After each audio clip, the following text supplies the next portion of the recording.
22 तारखेला राम मंदिर होणार आहे, शिलान्यास. त्याच्या बाकीच्या भानगडीत जाऊ नका. परंतु मला तिथे राम मंदिर होणं याहीपेक्षा मला सर्वात महत्त्वाचं वाटतंय की ज्या कारसेवकांनी तिथे जे कष्ट घेतले, त्यांनी जे स्वप्न पाहिलं, ते स्वप्न 22 तारखेला पूर्ण होते. आणि त्या कारसेवकांसाठी म्हणून जिथे जिथे तुम्हाला महाराष्ट्रामध्ये चांगल्या अर्थाने, चांगल्या पद्धतीने, जिथे जिथे तुम्हाला आरत्या जे काही चांगलं करता येईल, लोकांना त्रास न देता, त्या सर्व गोष्टी मला असं वाटतं माझ्या महाराष्ट्र सैनिकांकडनं महाराष्ट्रभर होणं गरजेचं आहे. अयोध्येत येत्या 22 जानेवारीला राम मंदिराचा शिलान्यास होणार आहे. राम मंदिराच्या अन्य भानगडीत पडू नका, अशा शब्दात महाराष्ट्र नवनिर्माण सेनेचे पक्षप्रमुख राज ठाकरे यांनी कार्यकर्त्यांना तंबी दिली. त्याचवेळी मंदिर होण्यासाठी ज्या कारसेवकांनी कष्ट घेतले, स्वप्न पाहिले, ते स्वप्न 22 जानेवारीला पूर्ण होत आहे. त्या कारसेवकांसाठी महाराष्ट्रभर आरत्यांसह जे जे चांगले उपक्रम राबवता येतील ते राबवा, असे आवाहन राज यांनी यावेळी केले. राम मंदिराच्या शिलान्यासासंदर्भात कोणतेही चांगले उपक्रम राबवताना नागरिकांना त्रास होणार नाही याची खबरदारी घेण्याच्या सूचनाही राज यांनी कार्यकर्त्यांना केल्या. महाराष्ट्र नवनिर्माण सेनेच्या वतीने सरपंच, उपसरपंच, ग्रामपंचायत सदस्य, जिल्हाध्यक्षांचा मेळावा घेण्यात आला. त्यावेळी राज बोलत होते. व्यासपीठावर बाळा नांदगावकर, अनिल शिदोरे, नितीन सरदेसाई, बाबू वागसकर, शहराध्यक्ष साईनाथ बाबर, राजू उंबरकर आदी उपस्थित होते.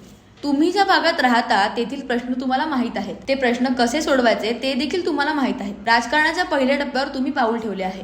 सध्या सरपंच आहात, उद्या जिल्हा परिषदेचे सदस्य, आमदार, खासदार व्हाल.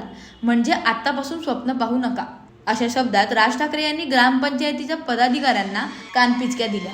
तुम्ही हुशार, प्रामाणिक आहात. लोकांचे प्रश्न सोडवण्यासाठी तुम्ही उत्सुक आणि इच्छुक आहात. तुम्हाला जास्त सांगायची गरज नाही. फक्त गाव स्वच्छ ठेवा एवढे मला सांगायचे आहे. आपल्या आजूबाजूचा परिसर स्वच्छ ठेवायला पैसे लागत नाहीत, इच्छाशक्ती लागते. जेवढे तुम्ही गाव परिसर स्वच्छ ठेवाल तेवढे तुम्ही रोगराई मुक्त व्हाल. गावामध्ये छान वाटले पाहिजे. अस्वच्छ वातावरणामुळे तुमची मनही अस्वच्छ होतील, तुमची जगण्याची उर्मी देखील कमी होते, असे सांगत राज यांनी पदाधिकाऱ्यांना गाव स्वच्छ ठेवण्याचे आदेशही दिले आहेत. ज्यांनी मतदान केले नसेल त्यांच्यावर सूड उगवू नका. त्यांनाही वाटले पाहिजे की आपण यांना मतदान करायला हवे होते. त्यामुळे तुम्हाला त्या भागातून कोणीही हात लावू शकणार नाही. मनसेचा झेंडा कोणी उपडू शकत नाही, असा विश्वास व्यक्त करायला राज विसरले नाही. मनसेच्या हाती ग्रामपंचायती असलेल्या गावांमध्ये गाव स्वच्छ ठेवण्यासाठी नागरिकांच्या बैठका घ्या. मनसेच्या हाती असलेल्या ग्रामपंचायतींपैकी सर्वोत्कृष्ट स्वच्छ गावांमध्ये येऊन मी 5 लाखांचा निधी देईन, कमी वाटले तर जास्त देईन आणि देईनच, अशी घोषणा राज यांनी यावेळी केली. त्यावेळी पुणे शहरासाठी आज 50,000 कोटी रुपये जाहीर करत आहोत, अशा घोषणा करणाऱ्या सत्ताधाऱ्यांवर राज यांनी टीका केली आहे. भाषणाच्या सुरुवातीलाच मला यायला उशीर झाला, यापेक्षा खरे तर येऊच शकत नव्हतो. काल संध्याकाळपासून मला ताप आल्यासारखे वाटत होते. सकाळी उठल्यानंतर डोळे उघडत नव्हते.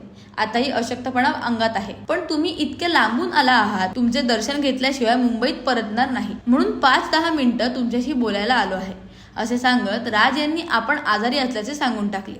त्यावेळी कित्येक तास राज यांची भाषण ऐकण्यासाठी आतुर झालेल्या कार्यकर्त्यांना अवघी काही मिनिटच आपल्या नेत्याचे शब्द ऐकायला मिळाल्याने कार्यकर्त्यांची निराशा झाली.